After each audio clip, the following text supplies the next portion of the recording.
Mayambu ahamba magtada kang lalaypong wari channel ki maikatiki mayabu amuka hana taram nokchari ngasi soigi subscribers nga thabirak pa asyang bathoki pa wari ma mayam gi maphamda khudol tamjaraki haiduna puduna lakchari wari sili thokchar pa matamda soiki pa lanki pa kaya yaru basu mayam nuksibiduna ngapi haiduna haijari aduga mana channel asibu mapung phanbada saruk jabi bo oina adomadomna like amadi subscribe share to biro mo haiduna haijari subscribe to biba matamda bell icon to su on to biramo mathangi wari thakalapa matamda adomadom gi phone da phangnaba gi damakta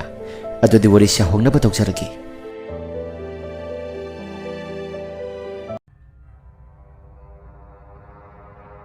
matamasi sahi kharagi mamangda asyangba maki thokiba wari makhakni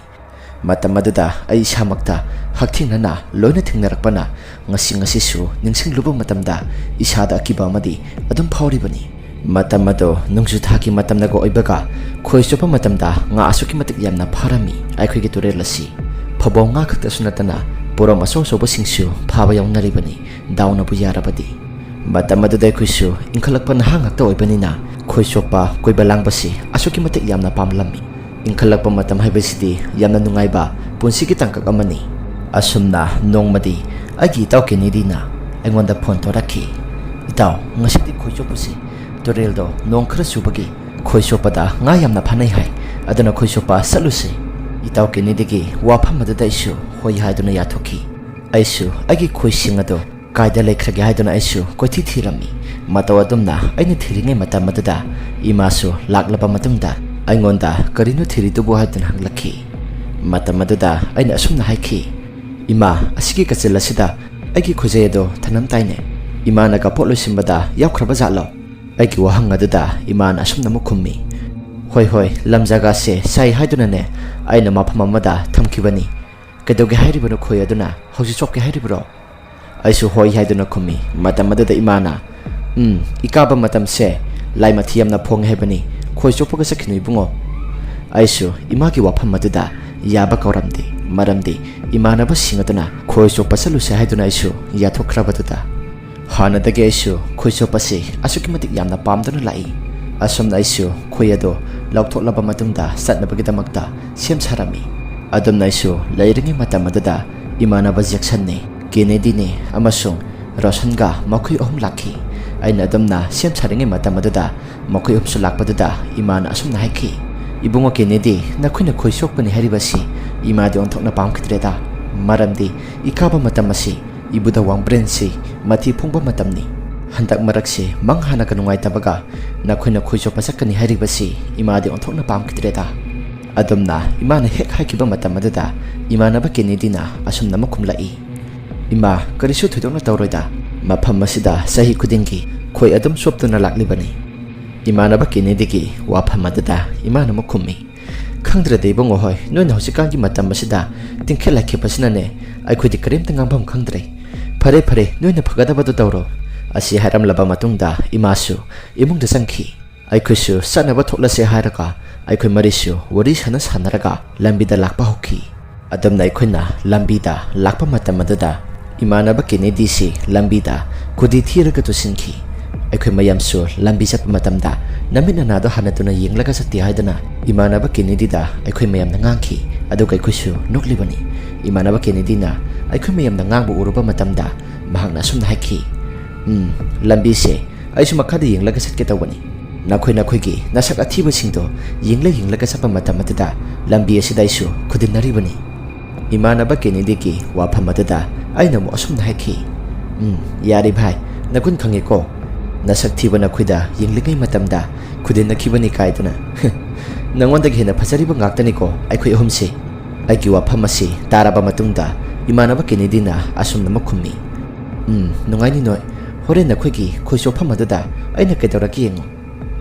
imanaba kenedi gi wafam adada imanaba rosanna asumna makhummi tawda toro pulap taminare khango isingda aduga ngasu amata phaminadredana asi hainaragai khoisu nok tana khoiso pham lairiba dore mapala dudai khoisu khoiso palaklami asumna turen mapala duda yorapa matam madadai khoisu magi maphamda loina phamnaraba matungda khoi sopnabani haiduna sem sanaba loinare asumna khoisu khoyado masinjak thadaraba matungda mana thopa loina sopnarami Turelgi ising asenba oibanina aikoisu khoi sopa matamda ngadi asuki matik yamna laklammi. Adamna ngadasu pharaklaba matung aduda imanaba Kennedy di nga asuki matik yamna pharami.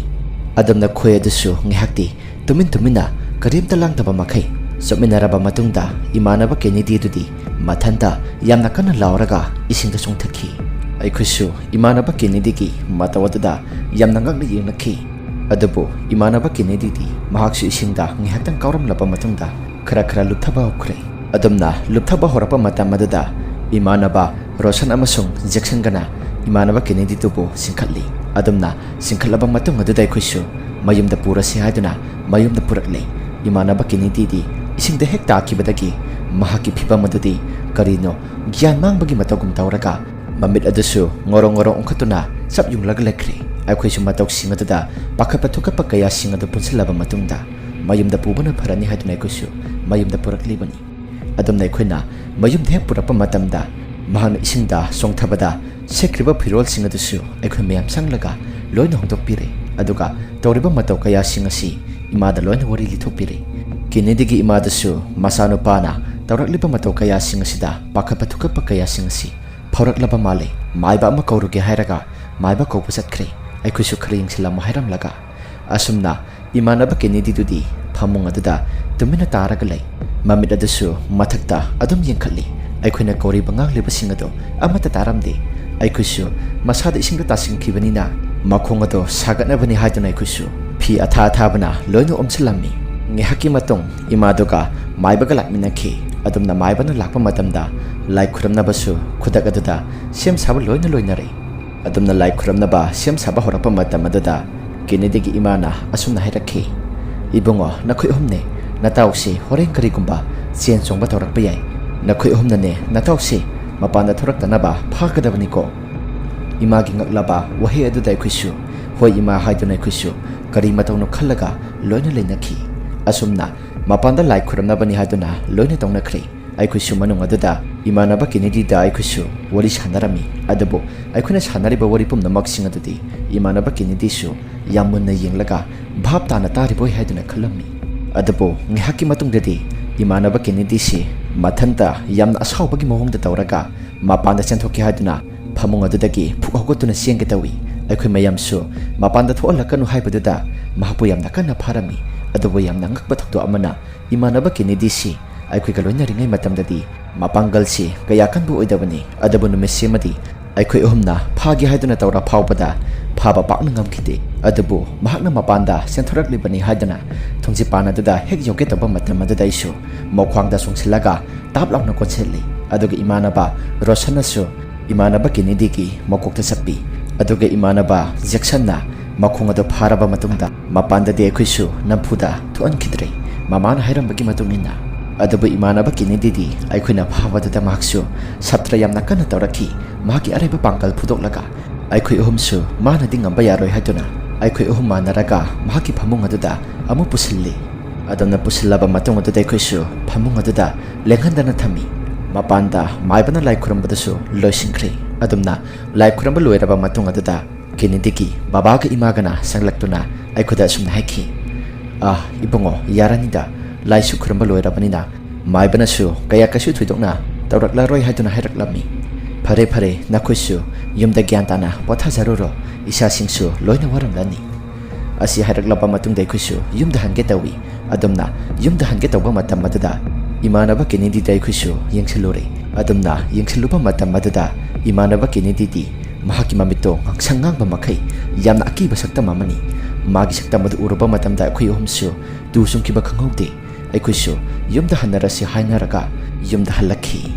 Adamna aikoisu yumda halaklaba matungda numit asilakle. Adamna numit taba matam aduda numidangi sa isingsu sanare. Aina imada ngasai thokriba wari pumnamak sing ado loina tami. Aina adamna tamba matam aduda imana ingonda yamna thin nganglakhi. Aina haidra khoi chopa se sakinu haiduna ikaba matamsi wangbre mathi phumba matamni nakhoi khangdriba karigino. Imagi wafam aduda isu karimta khumdi tumina lei. Asumna saksaba loinaraba matung aduda Kennedy gi mamana aingonda phone tawraklaba matungda asumna hairakhi. Ibungo nakhoi humdo amukta lakera makhoi anisu haikrabani. Kennedy imagi wafam aduda isu hoi haiduna Kennedy hoida satnaba tawre. ꯑꯩꯁꯨ ꯏꯃꯥꯗ ꯀꯦꯅꯤꯗꯤ ꯍꯣꯏꯗ ꯆꯠꯂꯨꯈꯤꯒꯦ ꯍꯥꯏꯔꯝꯂꯕ ꯃꯇꯨꯡꯗ ꯔꯣꯁꯟꯅꯦ ꯖꯦꯛꯁꯟꯅꯦ ꯑꯩꯈꯣꯏ ꯑꯍꯨꯝ ꯄꯨꯂꯞꯅ ꯀꯦꯅꯤꯗꯤ ꯍꯣꯏꯗ ꯂꯥꯛꯈꯤ꯫ ꯑꯗꯨꯝꯅ ꯀꯦꯅꯤꯗꯤ ꯍꯣꯏꯗ ꯌꯧꯔꯕ ꯃꯇꯨꯡ ꯑꯗꯨꯗ ꯀꯦꯅꯤꯗꯤꯒꯤ ꯏꯃꯥꯒ ꯕꯕꯥꯒꯅ ꯑꯁꯨꯝꯅ ꯍꯥꯏꯔꯛꯈꯤ, ꯏꯕꯨꯡꯉꯣ ꯅꯈꯣꯏ ꯂꯥꯛꯄ ꯌꯥꯝꯅ ꯐꯔꯦ꯫ ꯑꯩꯈꯣꯏꯅ ꯁꯪꯕꯕꯨꯗꯤ ꯌꯥꯏ ꯍꯥꯏꯕꯕꯨ ꯑꯗꯨꯕꯨ ꯅꯈꯣꯏꯅ ꯅꯄꯥꯡꯒꯜ ꯀꯟꯕꯅꯤꯅ ꯅꯈꯣꯏꯅ ꯁꯪꯕꯤꯔꯒ ꯍꯣꯔꯦꯟ ꯑꯍꯤꯡ ꯀꯔꯤꯒꯨꯝꯕ ꯃꯍꯥꯛꯅ ꯐꯔꯛ ꯇꯥꯔꯛꯂꯒꯗꯤ ꯅꯈꯣꯏꯅ ꯐꯥꯕꯗꯣ ꯌꯥꯏꯗꯅ꯫ ꯏꯃꯨꯡ ꯑꯁꯤꯅ ꯃꯤꯒ ꯌꯥꯝꯅ ꯂꯩꯇꯕꯒ ꯐꯔꯛ ꯑꯃ ꯏꯇꯥ ꯇꯥꯅꯔꯦ, ꯏꯆꯥꯁꯤꯡꯁꯨ ꯂꯣꯏꯅ ꯆꯦꯠꯅꯔꯦ꯫ ꯑꯗꯨꯝꯅ ꯍꯥꯏꯔꯛꯂꯤꯕ ꯋꯥꯐꯝ ꯑꯗꯨꯗ ꯑꯩꯅ ꯑꯁꯨꯝꯅ ꯑꯃꯨꯛ ꯈꯨꯝꯃꯤ,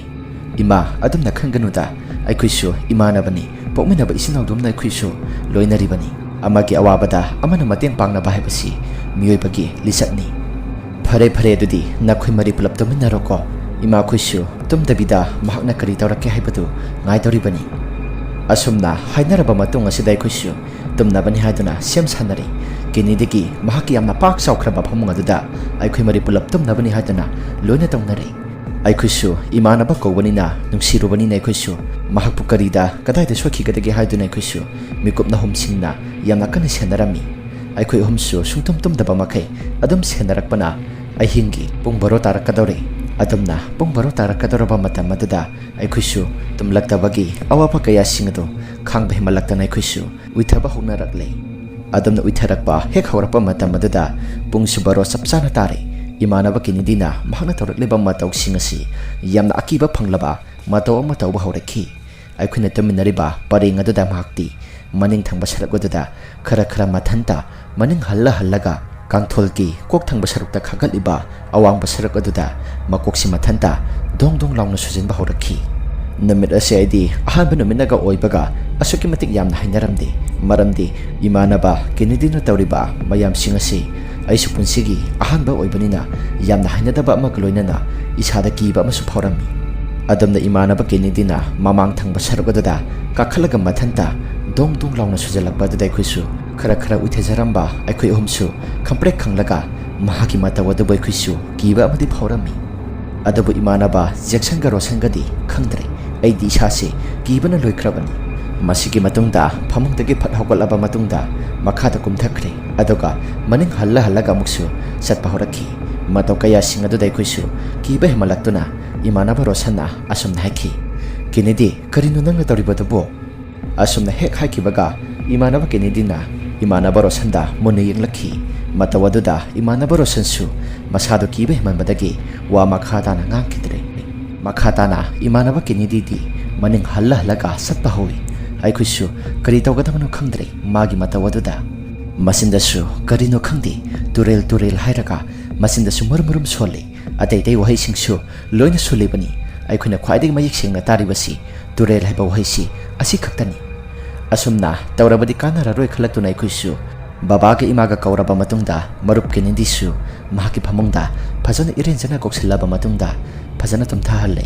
ꯃꯁꯤꯒꯤ ꯃꯇꯨꯡ ꯍꯞꯇꯥꯃꯨꯛꯀꯤ ꯆꯥꯡꯗꯤ ꯑꯩꯈꯣꯏꯁꯨ ꯃꯈꯣꯏꯒꯤ ꯃꯌꯨꯝꯗ ꯇꯨꯝꯕ ꯆꯥꯕ ꯇꯧꯔꯒ ꯏꯃꯥꯟꯅꯕ ꯀꯦꯅꯤꯗꯤꯕꯨ ꯑꯁꯨꯛꯀꯤ ꯃꯇꯤꯛ ꯌꯥꯝꯅ ꯀꯟꯅ ꯁꯦꯟꯅꯔꯝꯃꯤ꯫ ꯃꯁꯤꯒꯤ ꯃꯅꯨꯡ ꯑꯁꯤꯗ ꯃꯍꯥꯛꯁꯨ ꯇꯨꯡ ꯍꯜꯂꯒ ꯃꯍꯥꯛꯀꯤ ꯀꯥ ꯃꯅꯨꯡ ꯑꯗꯨꯗ ꯀꯣꯏꯆꯠ ꯆꯠꯄꯗꯤ ꯁꯨꯡꯂꯦꯞ ꯂꯦꯞꯇꯦ꯫ ꯃꯔꯛꯇꯁꯨ ꯃꯄꯥꯟꯗ ꯆꯦꯟꯊꯣꯛꯀꯦ ꯇꯧꯕꯁꯨ ꯀꯌꯥ ꯑꯃ ꯌꯥꯎꯔꯤꯕꯅꯤ꯫ ꯑꯩꯈꯣꯏꯁꯨ ꯃꯍꯥꯛꯅ ꯉꯝꯕꯗꯤ ꯌꯥꯔꯣꯏ ꯍꯥꯏꯗꯨꯅ ꯐꯥꯕ ꯀꯣꯡꯒꯥꯏ ꯑꯃꯅꯤ꯫ ꯑꯗꯨꯕꯨ ꯅꯨꯃꯤꯠ 5ꯅꯤ ꯁꯨꯕ ꯅꯨꯃꯤꯠ ꯑꯁꯤꯗ ꯑꯩꯈꯣꯏꯁꯨ ꯑꯍꯤꯡ ꯇꯨꯝꯕ ꯃꯇꯝꯗ ꯑꯩꯅ ꯃꯤꯀꯞ ꯊꯣꯛꯂꯛꯈꯤ꯫ ꯑꯩꯅ ꯃꯤꯀꯞ ꯊꯣꯛꯂꯛꯄ ꯃꯇꯝ ꯑꯗꯨꯗ ꯏꯃꯥꯟꯅꯕ ꯀꯦꯅꯤꯗꯤꯗꯤ ꯂꯩꯇꯦ ꯍꯥꯏꯗꯨꯅ ꯑꯩꯁꯨ ꯀꯣꯏꯂꯩ ꯂꯩꯗꯨꯅ ꯌꯦꯡꯈꯤ꯫ ꯑꯗꯨꯝꯅ ꯌꯦꯡꯕ ꯃꯇꯝ ꯑꯗꯨꯗ ꯏꯃꯥꯟꯅꯕ ꯀꯦꯅꯤꯗꯤꯗꯤ ꯃꯍꯥꯛꯀꯤ ꯀꯥꯒꯤ ꯈꯜꯂꯤꯕ ꯄꯥꯗꯥꯔ ꯑꯗꯨꯕꯨ ꯀꯔꯤꯒꯨꯝꯕ ꯄꯣꯠꯁꯛ ꯑꯃ ꯌꯥꯝꯅ ꯍꯥꯎꯅ ꯌꯥꯝꯅ ꯀꯂꯛ ꯄꯦꯟꯅ ꯆꯥꯕꯒꯤ ꯃꯑꯣꯡꯗ ꯄꯥꯗꯥꯔ ꯑꯗꯨꯕꯨ ꯇꯠꯇ꯭ꯔꯤꯕ ꯆꯤꯛꯂꯝꯃꯤ꯫ ꯃꯇꯧ ꯑꯗꯨ ꯎꯔꯨꯕ ꯃꯇꯝꯗ ꯑꯩꯁꯨ ꯏꯃꯥꯟꯅꯕ ꯔꯣꯁꯟꯒ ꯖꯦꯛꯁꯟꯒ ꯌꯥꯝꯅ ꯄꯥꯈꯠꯅ ꯍꯧꯗꯣꯛꯏ꯫ ꯃꯗꯨꯒꯤ ꯃꯇꯨꯡ ꯑꯗꯨꯗ ꯏꯃꯥꯟꯅꯕ ꯀꯦꯅꯤꯗꯤꯁꯨ ꯑꯩꯈꯣꯏ ꯑꯍꯨꯝ ꯆꯪꯂꯒ ꯐꯥꯒꯦ ꯍꯥꯏꯗꯨꯅ ꯇꯧꯔꯤꯉꯩ ꯃꯇꯝ ꯑꯗꯨꯗ ꯌꯨꯝꯖꯥꯎꯗ ꯃꯍꯥꯛꯁꯨ ꯆꯦꯟꯊꯣꯛꯈ꯭ꯔꯒ ꯀꯣꯏꯆꯦꯟ ꯆꯦꯟꯕ ꯍꯧꯔꯛꯏ꯫ ꯑꯗꯨꯝꯅ ꯀꯣꯏꯆꯦꯟ ꯆꯦꯟꯈꯤꯕ ꯃꯇꯝ ꯑꯗꯨꯗ ꯕꯕꯥꯒ ꯏꯃꯥꯒꯅꯁꯨ ꯊꯣꯔꯛꯂꯕ ꯃꯇꯨꯡꯗ ꯑꯩꯈꯣꯏꯁꯨ ꯌꯥꯝꯅ ꯋꯥꯅ ꯐꯥꯗꯨꯅ ꯃꯍꯥꯛꯀꯤ ꯐꯃꯨꯡ ꯑꯗꯨꯗ ꯇꯨꯝꯍꯜꯂꯝꯃꯤ꯫ ꯑꯩꯅ ꯕꯕꯥꯒ ꯏꯃꯥꯒꯗ ꯑꯁꯨꯝꯅ ꯋꯥꯐꯝ ꯈꯔ ꯍꯧꯗꯣꯛꯂꯝꯃꯤ꯫ ꯕꯕꯥ, ꯏꯃꯥ, ꯀꯦꯅꯤꯗꯤꯁꯤ ꯑꯍꯤꯡ ꯈꯨꯗꯤꯡꯒꯤ ꯁꯨꯃꯥꯏꯅ ꯇꯧꯕꯁꯤ ꯇꯧꯗꯅꯕꯒꯤꯗꯃꯛꯇ ꯃꯍꯥꯛꯅ ꯇꯨꯝꯈ꯭ꯔꯕ ꯃꯇꯨꯡꯗ ꯃꯈꯣꯡ ꯃꯈꯨꯠ ꯑꯁꯤ ꯀꯪꯊꯣꯜꯗ ꯐꯖꯅ ꯐꯥꯔꯒ ꯇꯨꯝꯍꯟꯁꯤ꯫ ꯑꯁꯤ ꯍꯥꯏꯔꯕ ꯃꯇꯨꯡꯗ ꯕꯕꯥꯒ ꯏꯃꯥꯒꯅꯁꯨ ꯍꯣꯏ ꯃꯗꯨꯅ ꯐꯔꯅꯤ ꯍꯥꯏꯗꯨꯅ ꯏꯃꯥꯟꯅꯕ ꯀꯦꯅꯤꯗꯤꯁꯤ ꯃꯍꯥꯛꯀꯤ ꯐꯃꯨꯡ ꯑꯗꯨꯗ ꯃꯈꯣꯡ ꯃꯈꯨꯠꯁꯤꯡ ꯑꯗꯨ ꯂꯣꯏꯅ ꯄꯨꯟꯁꯤꯜꯂꯒ ꯐꯖꯅ ꯇꯨꯝꯍꯜꯂꯝꯃꯤ꯫ ꯃꯁꯤꯒꯤ ꯃꯇꯨꯡꯗꯒꯤꯗꯤ ꯑꯩꯈꯣꯏꯁꯨ ꯅꯦꯅꯥ ꯇꯥꯅ ꯇꯨꯝꯊꯖꯔꯦ꯫ ꯑꯁꯨꯝꯅ ꯅꯨꯃꯤꯠ ꯑꯁꯤ Mathang sakraba matungda aroiba oina lai khuramgadoriba matam adu yorakli. Numisimadi onthokna lakna phanaba wakraba numit amani. Maibana lai khuramba horapa matam adu mahakti mapanda senthoki haiduna dawi aikhoi miyam changnasu phai adabu mahakti yam akiba mahakna hana nganglamba khonjal adudagi atopa khonjal am olaga aibu thado haiduna turel tamna mamai ado onduna siengke dawi aikhoisu chendana bani haiduna yamna kanna phajalaba matungda imanaba kinidiki masasi mafam marang khangdaba makhai marang turang langba horaki aikhoisu tawriba matau kaya singasida ngakpaga pakhatpaga kiboi khangboy aikhoisu lai khuram liba oja maibadu dai khoina mai asi olaga oja maiba haiduna kaurammi oja maibadussu mahakna tawram liba mathodu losilaba matungda imanaba kinidiki manakta sanglak matungda lang ahingba mana imanaba kinidiki mabuk mathakta thamhalli adumna hek thamkibaga imanaba kinidina tawram liba pumnamak singadasu loina phakre masada marang turang tawramba singadasu khara tapna mami samthakre lai khuramba losilabani maibaduna imaga babagada asumna heraklami nasa nupa asi tureladada heloi onakre mato asum tawdana mahakna masada marang langlibasina mahakna khoiso pingai matamadada lairena ma mayukna khre mato adunani asum tawdana lai khuramba suloirabanina maibadusu dakina puraga satkre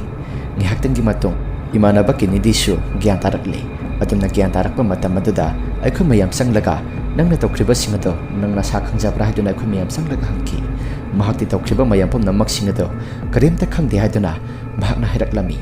mahaki pakhum adudai khuisu yamna ngaksakhi adobo aikhoina mahakna isingda yamna kan lauraga isingda tasingkribado kari ubadagi no haiduna hangki matamaduda imanaba kinidina pirapa pakhum masi asukamatik yamna ngi as khangdreda aina khoiso pingai matamaduda khara laptakna ising manungdagi nupi ama urakhi aisu matawaduda kari matong no haiduna khalingai matamni adumna khalingai matamadada aigi tung thangba sarugasida kari no khangdaba prek laubagi makholama taba horaklami aina mayasi laithuktuna yingba matamadada aigi tung thangba sarugasida sauraba laire nama iroirak lairami matawadu uba matamda idi gyan adum mangkre masigi matung tarakpada khuisu ika ikumba matamda aikhoi lekagi turelasida khoisopa amu phakchakidre aduga matung tarakpa thogdok amata su thingnarakidre wari asi matang asda losinjari karigumba wari si nungai bibata aragadi like amadi subscribe share to bira mohaiduna hijari aduga amana adomadom ki isada asingba thopa wari sing lebiragadi aikuna pithok jariba whatsapp number asida thabiraknabani singjari ngasi gidi kana nabaya thangni jari mathangi wari da amuk thingnarasi